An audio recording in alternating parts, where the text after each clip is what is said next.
Pittsburgh has issued a severe thunderstorm warning for southeastern Mercer County in northwestern Pennsylvania, southwestern Venango County in northwestern Pennsylvania, northeastern Butler County in west central Pennsylvania until 12:30 a.m. At 11:47 p.m., a severe thunderstorm was located near Grove City, moving east at 45 miles per hour.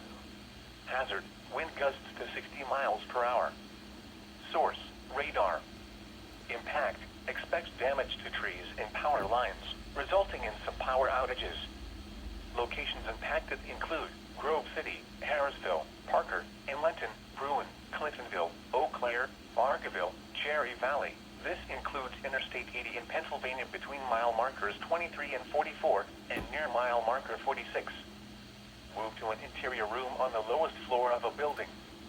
Please report severe weather by calling 412-262-1988, posting to the National Weather Service Pittsburgh Facebook page, or using Twitter at NWS Pittsburgh.